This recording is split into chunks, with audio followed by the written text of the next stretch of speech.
So as Marina nicely said, we did a Kickstarter in 2015 for EVERSPACE. It's a roguelike space shooter and has been the most successful video games campaign out of Germany on Kickstarter. And as it is the case with a lot of Kickstarter campaigns, the money that you collect is not enough to complete the game. This is obvious, and you explain that in your Kickstarter campaign. So my talk today is about what do you do after the Kickstarter campaign. And a lot of the stuff that I'm referring to or pointing out also applies in case you haven't done a Kickstarter. So it's not necessarily that Kickstarter comes first. It's about get additional funding and then eventually launching the game. This is the last slide from our Kickstarter campaign. So you end the campaign, and the most important thing that you have to do once you're done with the Kickstarter, you have to make sure that the people who are still coming to this website have a chance to continue funding. So the most important part is this continue funding button. You can change the color, you can change the name, and make sure they go through to your website. And this is where you have a web shop and you continue the funding. So generally speaking, we did the Kickstarter campaign. That's our team. We were super grateful and happy, and everybody's like, "Hey, we did the Kickstarter. This is fucking awesome."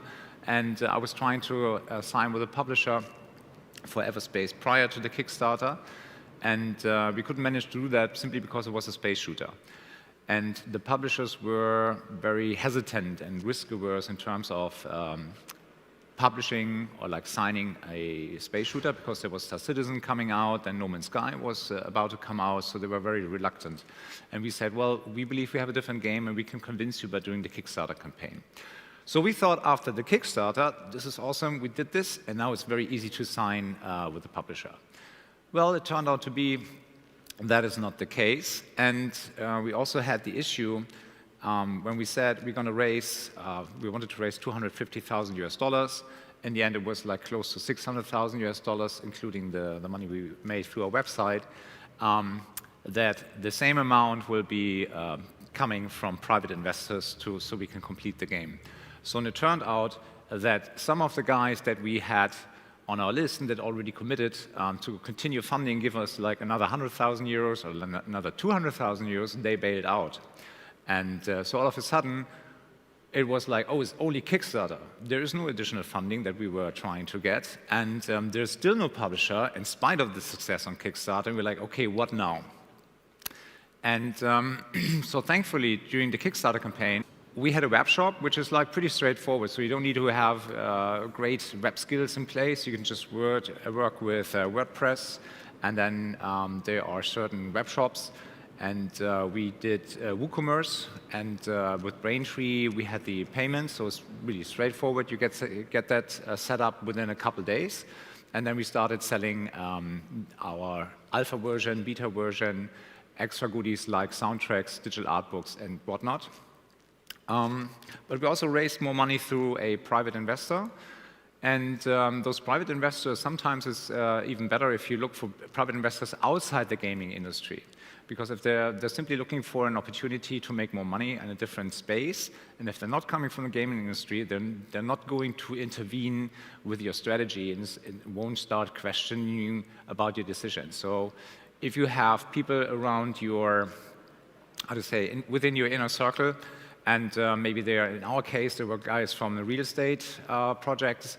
So if they invest 100,000 euros into a gaming company, this is fairly little investment compared to they invest a couple 10 million or something. Of course, you have to know those guys, but just give you an idea, maybe ask outside the gaming industry for more money. This could be real estate guys, lawyers, dentists, and so on, all the guys who have a lot of money to spend. The next big thing was, if you do a Kickstarter, you get a lot of excitement and you get a lot of visibility. And it has always been good for us to reach out to OEMs like platform owners, Microsoft, Sony. If it's a mobile game, of course, Apple, but in our case, it was PC and console. So when we finished the Kickstarter, Microsoft reached out to us, or we had been in touch with them prior to that, and we signed a deal with them to bring EVERSPACE to the Xbox, in spite the fact that the console stretch goal was not unlocked. So obviously, Microsoft was helping us to bring EVERSPACE to the console.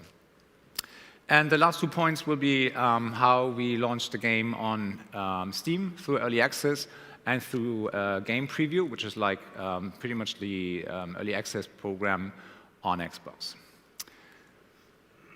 Okay, so here's a snapshot from the events that Microsoft took us with. So we had workstations at Gamescom, GDC, E3.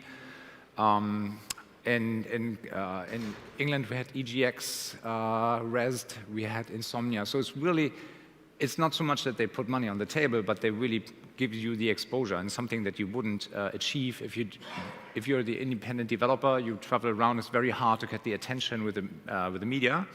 Of course, if you're with Microsoft, and if you are 1 out of 10 or maybe 20 titles within the indie area, on the Xbox booth, you get a lot of attention, and you can sit down with influencers, but also with media guys that you may not have connected with if you tried it on your own. Another great thing, if you work with Microsoft, they have several channels that they can push news through. So this is the Xbox Wire, and that drives a lot of traffic. So if you have a deal with Microsoft ID at Xbox, then you get extra coverage on their channels, and then you can have articles, like really blog articles that are about 1,000 characters long, and then they push that through their channels, and then you have pre-release beats where you can say, well, we have an alpha, we have a beta, the title is coming to Xbox, and then you get the additional exposure. So that helps a lot. So what we did for the alpha release, I explain in a minute. I want to say why there's a picture and there's a dude tearing down a ceiling. So this is my partner, Christian, and this whole story is actually a bit longer. This launching the product after Kickstarter is the 3rd part in our turnaround story. So we were coming from mobile gaming. We had to go through a big transition, had to start a new studio and such. And 2 years, exactly around the same time, before when we did all these the alpha release and so on, Christian was like tearing down and building up the new studio. So just giving an idea how little from 2 years you start from scratch, and then within 2 years we were back into business and had a successful launch. Just to give you this context here.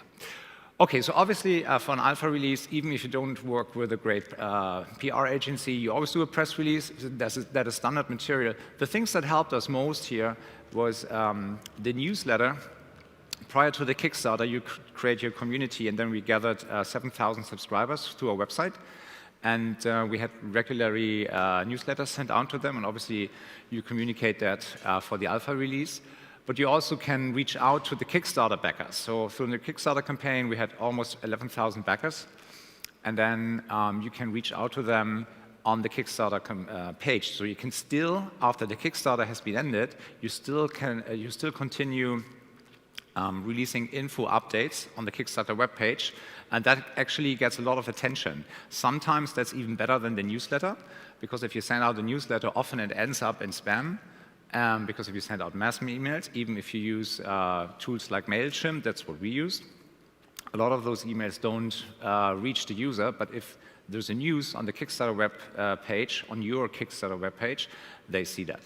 And then they start commenting, and this is where you have to continue being active. So during the Kickstarter campaign, you have a lot of work maintaining the community, but actually this whole community management on several pages or channels continues after the Kickstarter. It's super important to keep the community engaged because they're waiting for the next step, for the alpha, for the beta, and the final release. During our Kickstarter campaign, we had some gameplay animated GIFs, and we put them live on Imgur.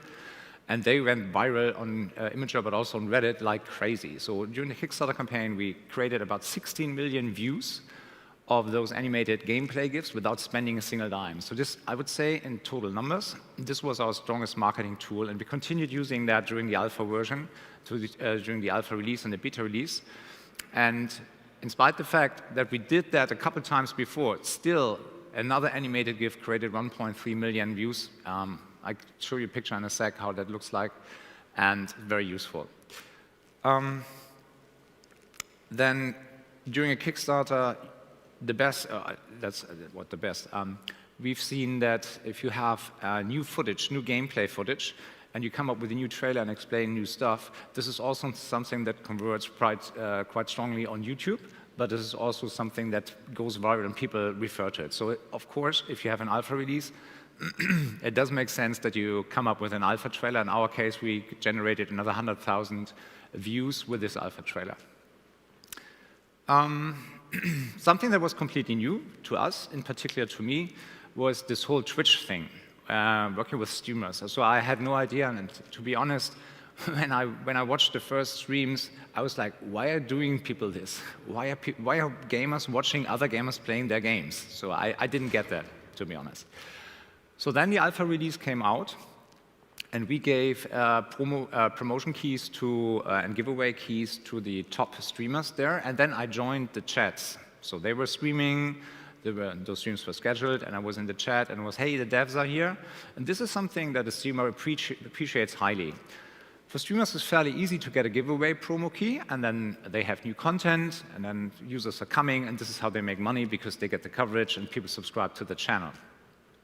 What makes this special is if the developers are joining the chat, because this is something that doesn't scale. You cannot join all the channels. So if you pick one of those streamers, they really appreciate that you are there and that you spend the time. In fact, that meant this weekend when we launched EVERSPACE, the alpha version, I locked myself in my apartment, and my partner filled my fridge, so I made sure there's no hour left that I be outside this, not in front of my computer. And I joined many, many chats and said, hey, the devs are here, and answered questions. And I built a relationship with, like, let's say, 20 streamers, top streamers, and within the space community, so not big friends with PewDiePie yet. I could build a relationship. They said, well, if we have news, if we have an update, I let you know about this, and then you have news for your channel, for your subscribers as well. So this is how we managed that we got more streams as if we had just like given away promo keys. Yeah, and then last but not least, it's obvious that you tweet, that you write Facebook posts. The thing is, you have to pick your hashtags and your keywords carefully. In our case, it was a roguelike sci-fi, space shooter, indie dev, Unreal Engine. If I was using those kind of keywords, they converted really nicely. So right now we have about 3,000–4,000 followers on our EVERSPACE channel account, the Twitter account, but also on our ROCKFISH account. And when we posted screenshots, and it had it with indie dev, like the hashtags that you see here, we got somewhere between 3,000 and 7,000 impressions on that. If this was something that Unreal picked up, then it was like 30,000, 40,000, or something like this. And of course, Epic won't retweet, or like if you work with Unity, I think you can build the same relationship here, won't retweet everything. So what you need to do is like reach out to the guys, and that's what I did. Say, hey, Epic, we're going to have a new gameplay trailer. I'm going to tweet about this tomorrow. It would be nice if you retweet this. And they had been super helpful and super responsive, and pretty much all the major tweets that I did were retweeted by Unreal and or by Epic through the Unreal Engine account, and then obviously it goes viral, and then more people are retweeting, and vice versa. Okay, so the animated GIF that I referred to, so this is a snapshot. What happens if you have an animated GIF that goes viral or to most popular on Imgur? Anyone who's familiar with Imgur? Okay. All the others who didn't raise their hand, if you want to do marketing that's fairly cheap and reaches out, you need to understand this platform. This has been the most successful marketing tool for us. I hope you can see that in the graph, yeah. So this is about 24 hours, the curve that you see here. If you have something that goes viral on Imgur or Reddit, this lasts for 24 hours, and then it's done. No matter how good you are, no matter how cool you are, then the next big thing is coming. It is super important that when the spike goes up, when the traffic goes up, that everybody sits in front of the computer, because what happens is if something is so hot that it creates 1 million views or more, you will get about a couple hundred questions or comments about your game, and in this case, it's pretty much like Twitter format. You have like 140 characters. It's super important that you answer questions immediately. Since the attention span is so short, if you don't answer within a few minutes, the user is gone. So if he or she has a question, in our case, it was like when we started, oh, this is another space shooter. It's probably multiplayer and MMO, and I don't want that. We have Star Citizen already. And then we jumped in and said, well, actually, it's a single-player roguelike space shooter. And then it said, oh, single-player, I should have known that earlier. I'm in, I'm sold. And then it was like the speed of questions, they're coming in, the frequency was like ting, ting, ting, ting. And at the same time, while we were answering all those questions, you had either on Kickstarter, but also on the shop, you had these like clong, clong, and that was the speed. So really have to convert that. And talking of speed, I'm talking too much about this, so I have to push a bit further. Example of a Twitch stream with a chat on the right-hand side, all the black marked name, that's myself. If you join a chat, it makes sense that people understand that you are officially one of those, the devs. So in my case, I use RFG Michael to explain ROCKFISH Games Michael. So it's a personal account, but they also know it's a corporate account. So they don't have the feeling you are sneaking into their community. This is the graph. It's not so much about total numbers. I can tell you that it's 100,000 euros within 10 days or so. So this was the sales result that we created through our web shop when we did all these measurements I told you about of the alpha release. There's one important thing. You see the curve is going down quite steeply. This is because we were using Steam to send out the keys. And Steam does not allow you to sell keys once you distribute the game through their system, which is fair enough because they want you to have your game for sale on Steam as well. So this is why we had to stop this. It may be it used to be a gray area, but now it's crystal clear. You can still do this, but you should use then GOG instead. GOG? Anybody knows what GOG is? GOG.com? Okay, fine, good. So they're a little bit more open. Of course, some users might complain it's a GOG key instead of a Steam key, but then you just give them an extra key and you're fine. Beta release, we pretty much did the same. Thing I like to point out here, a beta is way less attractive than an alpha version. So if you have 100% sales you made in the alpha, in our case it was 50% sale we made in the beta version. You should be prepared for that. We weren't sure about that. You could argue, well, the beta is a more finished product, it's a better product, so more people will buy it. That was not the case. It's really like it's the alpha because it's the first time something is available, then it's red hot. Beta, not so much, and then people are waiting for the later releases, like early access and such. And then this is the spike now for the beta release. You can see it's much lower. The only change is, well, we kept selling the keys for a longer period of time, but as I said, something you cannot do on Steam, but you could do it on GOG. Early access. We made some money during those releases of alpha and beta, so we managed to, or we were able to sign with Evolve PR, which is a Canadian PR agency, and they're working with Epic as well. So and this is one of the main reasons why I picked them. So I could piggyback that they had a relationship with Epic, so anything that's done with Unreal, we get some extra exposure, and so they came up with sending out the news, of course, but also great PR articles together on the Epic and the Unreal Engine side. And then there's one more thing. Of course, if you have a visibility, you get done your Kickstarter, you get a lot of key requests, and in the past, keys have been sold through resellers, something that you don't want. And so using their terminals I/O system this is where streamers, PR guys, and journalists can sign up. This is where they get the key, and they make sure it's only valid people who get a key in this case.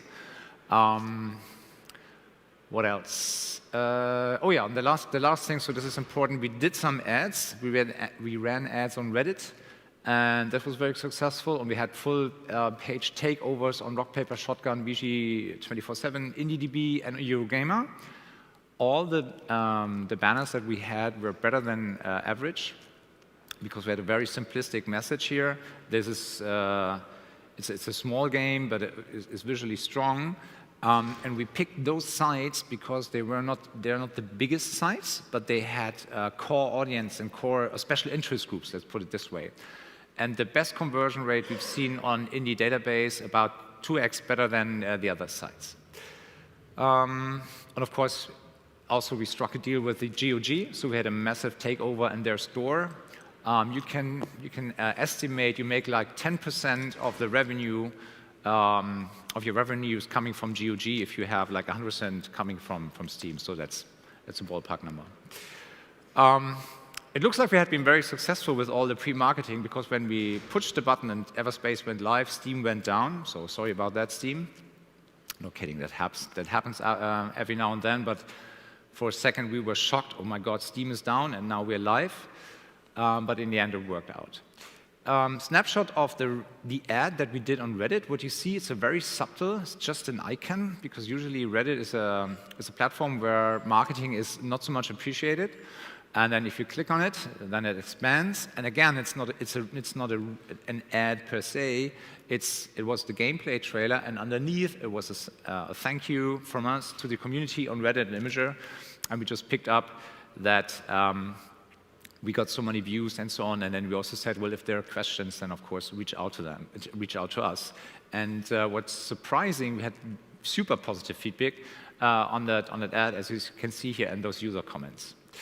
I have to rush through it. Sorry, guys. So this is the early access. That's 20,000 euros, roughly. So the first beat was 100,000, then it's 50,000, and it was like 2025, because it was an early access and it was available on Steam as well. And obviously, the majority buys through Steam. But this gives you a feeling how much money you can make percentage-wise if you have those sales beats. Some facts and figures. Yeah, as I said, 11,000 units sold with Kickstarter, roughly $40 US at an average price. You have a payout of 90%, compared to 6,000 units that we sold through a web shop with a slightly higher margin, simply because we were starting selling limited edition, non-limited editions, collector editions, with more digital content and such. And since we are the guys who run the shop, you only have to give away 3% for the payment provider, so it's a very good payout of 97%. What's interesting here, we only had 1% of web shop refunds, so I think that was really good. And we only had one single fraud out of 6,000 payment actions, so we were like, whoa, this is awesome. This changed to the opposite the moment we were live on Steam and we went through early access. And then all of a sudden, because we had the visibility and keys could be sold through resellers, we had 99% of the web shop purchases were fraud. And now here's the thing. You get charged a $30 penalty per credit card fraud, and gets even worse. If you have PayPal included, you get charged $145 per fraud. So this is something you wanted to switch off immediately, and we're still in a big discussion with PayPal how to fix that problem. Outcome. Last slide. We launched on early access. It was #1 globally. We had no comparison, but we've been told that's pretty good. And we stayed there for like 1 week in the top 25. In the first week, excuse me, we sold 40,000 copies on Steam and GOG. Chargebacks about 13%. I thought that felt steep compared to our experience prior to that, but still good.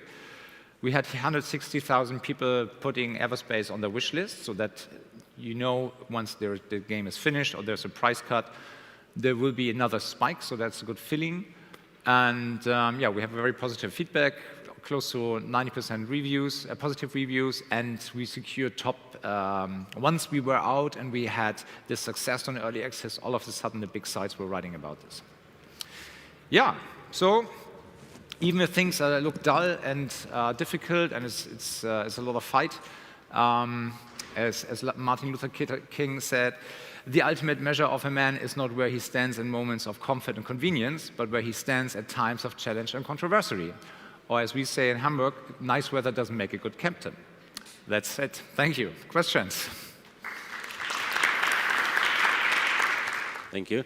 Thank you for the presentation. Very useful. I have one question. When you talked about Twitter, Reddit ads and reaching to Twitch streamers, Yeah. and specifically with the Twitter followers. So you said you gave them a reminder that you're going to tweet about something, and you asked them to retweet or follow that if it's with a specific hashtag like link to Unreal Engine or something. Yeah. How exactly do you reach and make sure that they actually respond to something like that? Okay. Yeah, a good question, of course. We had been in a good relationship with Epic for a couple of years. I mean, we had been working on another project prior to EVERSPACE using Unreal Engine. This is how we got really in closer contact with them, and they saw we can create great content. Great games with the Unreal Engine made. But also prior to that, we had a good relationship. So this is, I think, as an independent developer, this is one of the best things that you can do. Reach out to the middleware providers, Epic, Unity, and find NVIDIA, AMD, find those partners that have a lot of marketing muscles that you don't have, and then leverage that. And yeah, in this case, it was just simply send them an email. So I sent them an email, then there was a private link of the gameplay trailer, so they see what the quality of the content that's going to come, and said, this is almost the final trailer, what do you think about this? And then an engine is awesome, blah, blah, blah, the usual stuff. And then you say, well, we're going to tweet about this in 2 days. It shouldn't be like too far away, because then it gets forgotten. Sometimes it's like the same day works, but you have to make sure that the time zone matches. Oh, and this is one more recommendation. Anything you do, if you're in the European time zone, do it around somewhere between 2 p.m. and 5 p.m. This is the best time, because then you get the West Coast guys and the East Coast guys are getting up and they see the stuff, and sometimes it takes a while to trickle down. You mean 2 and 5 European time? Pardon me? Between 2 and 5 European time? Yes, yeah. And then because the majority of your revenue will come from North America. It's like about a third, and you want to make sure that you cover that. And then, of course, Europe is also important, but then you have more of 50% coverage within the right time zone. Thank you very much. Thank you. Thanks for coming, guys. Bye.